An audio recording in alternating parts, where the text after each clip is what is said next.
بات ہو رہی تھی کہ سویلین ملزمان کے ٹرائل کی اجازت دینے سے متعلق مسئلہ ہوگا اور حکومت کا موقف کیا ہے۔ عفنان اللہ صاحب، آج کی اس بڑی خبر کے نتیجے میں کس طرح کا پریشر بڑھ سکتا ہے؟ آپ کی جماعت چاہتی ہے کہ جو سویلین ملوث ہیں 9 مئی کے واقعات میں، ان کا ٹرائل فوجی عدالتوں میں ہو؟ دیکھیں، اس کے اندر جو لیگل اوپینین ہے وہ تو لا منسٹری دے سکتی ہے کہ ان کا ایگزیکٹلی کیا کہتے ہیں، اس کے اوپر کیا معاملہ ہے۔ میرا ذاتی طور پہ خیال یہ ہے کہ اگر آپ ماضی کو دیکھیں تو یہ ہوا ہے کہ جن لوگوں نے ڈائریکٹ حملے کیے ہیں فوج کے اوپر یا اس طرح، ان کا جو ہے وہ ملٹری کورٹ کے اندر ٹرائل ہوا ہے۔ تو اب ایگزیکٹلی اس کے اوپر کیا سچویشن آتی ہے، وہ اس کے اوپر ظاہر لا منسٹری اس کے اوپر بہتر کامنٹ کر سکتی ہے۔ میں یہ ضرور سمجھتا ہوں کہ جو بات جنرل صاحب نے کہی کہ یہ ڈیموکریسی کے اندر تمام مسائل کے حل ہیں، یہ بڑی امپورٹنٹ بات ہے، اور اس کو اگر آپ بات کو جو ریجنل کانٹیکسٹ ہے اس میں رکھیں تو آپ کو زیادہ سمجھ میں آتا ہے کہ یہ کیوں امپورٹنٹ ہے۔ آپ دیکھیں، اگر سیریا میں پیسفل ٹرانزیشن آف پاور ہو سکتی ہوتی تو شاید آج ان کے یہ حالات نہ ہوتے۔ اگر لیبیا میں پیسفل ٹرانزیشن آف پاور ہو سکتی ہوتی تو آج ان کے یہ حالات نہ ہوتے۔ ہوتا یہی ہے کہ جب ملک میں جمہوری نظام نہیں ہوتا تو پھر ڈکٹیٹوریل نظام آتا بھی بائی فورس ہے، جاتا بھی بائی فورس ہے۔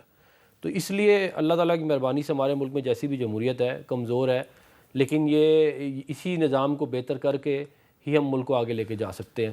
صحیح ہے۔ عفنان صاحب، وقت کم ہے۔ حافظ عبداللہ صاحب، جو 9 مئی کی جوڈیشل تحقیقات کی درخواست ہے وہ آپ کو معلوم ہوگا سماعت کے لیے منظور ہوئی ہے، وہ بانی پی ٹی آئی کا موقف ہے اس پر۔ اس سے مسئلہ حل ہو سکتا ہے اگر وہ جوڈیشل کمیشن تحقیقات کرے؟ دیکھیں، میرے خیال میں اگر فرض کرے عدلیہ آزاد ہو، آزاد ماحول میں وہ فیصلے کر سکتے ہیں، پھر تو اس کا کوئی فائدہ ہوگا۔ لیکن میں اگر دیکھوں عدلیہ کو اور عدلیہ کی جو سٹرکچر ہے، اس کی جو صورتحال ہے، مجھے نہیں لگ رہا ہے کہ پی ٹی آئی جو مطالبہ، جو توقعات، جو امید رکھتے ہیں عدلیہ سے، ان کو وہ نتائج نہیں ملے گی۔ ایک بات اور میں ایڈ کرتا ہوں، وہ یہ جنرل صاحب نے کہا کہ ملک کا بنیادی مسئلہ سیکورٹی اور اکانومی، یہ 2 ایشوز ہیں۔